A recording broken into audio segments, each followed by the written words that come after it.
okay, what's the deal with the sale? How come the retailer's not doing anything about it? They were a scalper. Because the thing that Iwata admitted, he said that he did not anticipate with a scalper, because they did mention it before that in the beginning he did not think that amiibo was going to sell. It was just something.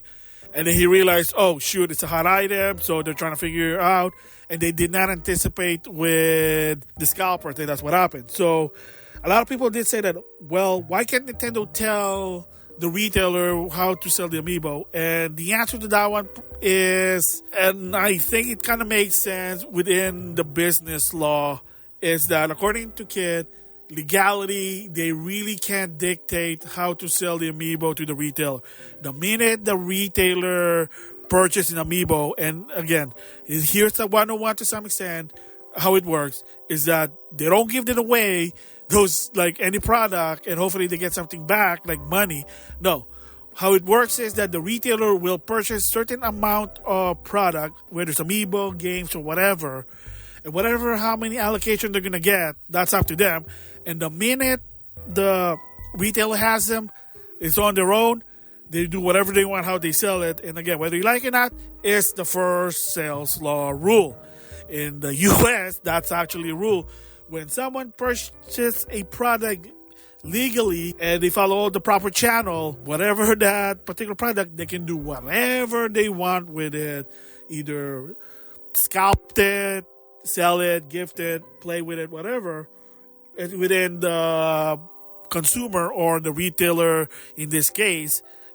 And Nintendo couldn't really do anything about it. That's why even to one point that Kit said, hey, can we do something? Can we give them some sort of suggestion what to do? And the sales team kept saying, like, no, legality is that we can't do anything about it. The minute the retailer got the product, they're on their own. So it's up to the retail to do whatever they want. That's why there was even a story that at Target they had to do this system, and then I did tell the story before that pissed me off. But spoiler, I got all the amiibo for that wave. Is that on August, September, wave 5 for the Smash Bros. Amiibo, I was there at Target like 1 hour early to wait for it. And then they didn't do the system. Other Target did, because I was talking to other people when I went to Toys R Us to get Bowser and Ganondorf. And the exclusive, but I'll talk about it later. And they said what happened was that the person was in charge was on its 2 weeks. So the person was about to quit anyway. And the person really didn't give a damn about it, because here's the thing. I had talked to a lot of retailers that I know, Target, Walmart, Best Buy, because there was even at Walmart, I did talk about starting, I was trying to make a conversation with a Walmart retailer about Amiibo, and this person was just keep saying the same response, because at one point, trying to just get some info, like, hey, dude, how long did it last, whatever, just kind of some sort of insight, and the guy just kept saying, we don't have any Amiibo, we don't have any Amiibo. Can we talk about the thing? I know you don't have any Amiibo. Can we talk about another thing? No, we don't have any Amiibo. And I'm like, I'm not asking you that. Can we talk like two people? No, we don't have Amiibo. And then I even like, sir, are you trying to make me angry? I'm just trying to make a conversation with you. He said, sir, unfortunately, we don't have an Amiibo. And then to a point that I even said like, well, okay, here's the question. Can we talk about Amiibo? Do you like talk about Amiibo? And he said, sir, no. So you get the idea that I did talk about it before.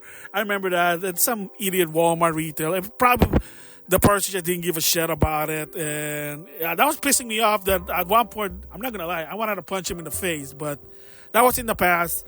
But the point I'm trying to say is that there are some retailer, even employee, are pissed. They don't like the Amiibo, or they hate dealing with hot item, because in the perspective of a retail, an employee, it stressed them out.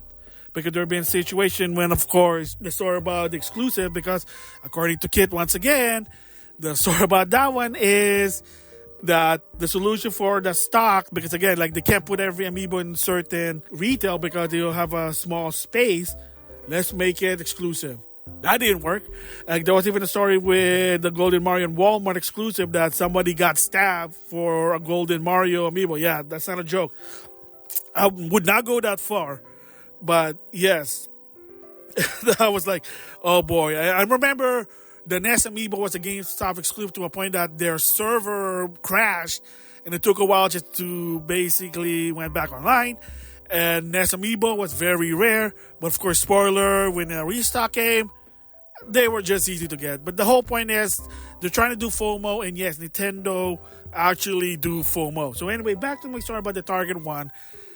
is that I did talk to someone about that, and they did say because the person was in charge was on its 2 weeks, person didn't give a care. And like I said, the majority of retailer don't give a shit about amiibo. They just say they don't want to talk about it, think about it.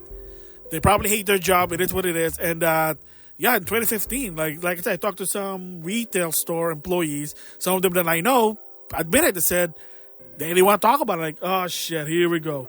Because again, in the perspective of Nintendo, they just want to basically sell the amiibo. They just go sell. That's it. Like, oh, I just want to sell that amiibo. That's it. Yeah, and of course, like I said, the scalper thing too. Yeah, I think I already mentioned that. But anyway, so there you go. The backstory about what happened in 2015, that the amiibo situation, why so hard, and that employee hates it. And I even almost forgot, even other business, believe it or not, because there was so long line that a lot of the other businesses, like I remember one in Toys R Us in my local area, a lot of the small businesses will get pissed, hey, can you not block my store? People can't go in because it's hurting my business. Even to some extent, when I was waiting for my retro 3-pack, against an employee even had to keep apologizing to the other business. Hey, sorry, we have a hot item. Like, they couldn't really do anything about it because it was a hot item. People were standing in line. That it was crazy that there was even stores I heard that small businesses were trying to sue Nintendo or whatever retailer that had the amiibo. But of course, nothing happened, because from what I understand, that someone did say that someone did try to sue Nintendo, and they said, well, it's not Nintendo's fault. They created a hot item. What do you expect? I mean, it is what it is. It's just business 101. Yeah, Nintendo did apologize in the long run about it, even though they're trying to sell Nintendo amiibo. Because there was even a story where in social media, people were trying to promote amiibo, and people were like, yeah, screw you, go to hell, Nintendo. And again, it goes back to Kit Krysta said that because the sales team were just doing their job, which is sell the amiibo. Kit Krysta, who used to work at PR and Nintendo, said they were just told, market the amiibo, keep marketing them. That's all it is. That ignore the noise, ignore the complaint, just keep selling them for the casual. But, I mean, Kit Krysta sort of said, the PR to some extent, that, yeah, it's kind of hard now. Checkpoint about the amiibo. First of all, it was a hot item. Iwata didn't know. They did it because they needed to make money because the Wii U wasn't selling. If the Wii U was a hot item like the Switch, they probably wouldn't do an amiibo. Just saying, I agree with what Krista said. In the what if scenario, if the Wii U was successful, chances are they probably wouldn't do an amiibo. I mean, it is what it is. And so restock, they didn't know about it because they have no knowledge of how to do toys, how to do restock. All they're focused on is sell. That's really it. And then the scalper, they didn't anticipate it. And it took them a long time to understand how it works. I think there was even rumor that they even had to hire product expert, toy expert, whatever, on how to deal with this. Because again, remember, Nintendo, even so, Nintendo's a toy electronic device. They're not into the business of toys. That they had a call for like expertise. Again, rumor. I don't know if it's true. But there you go. So yeah, it is an interesting untold story of amiibo with Kit Krysta. I mean, if you have a time, check out their podcast, because they do a lot of insight about Nintendo, because they used to work for Nintendo as PR. Remember, they're the host of Nintendo Minute. So, I mean, if you're wondering why they left, I think they said was due to relocation concern. Because at one point, there was Nintendo headquarters in San Francisco. They told them it was going to shut down. So either you relocate to Washington or just, well, take your leave. It is what it is, but that's a different business story there. So anyway, so with that, I'm going to be talking about also another tidbit about Amiibo, the backstory, what it came out, the name, the idea, and especially this is an interesting one for my opinion. Kit and Chris's experience when they first saw the prototype of the Amiibo. Let's just say they were like scared shit because they were specialist people who very protective with the Amiibo, but understand why in the long run, key point, prototype, lots of money, cost, and they were so scared even touching or doing anything because if something goes wrong, that's down the drain. A lot of the backstory, tidbit, even what the name is, even kind of makes sense now. So that'll be a different video there. So with that, I'll see you guys later.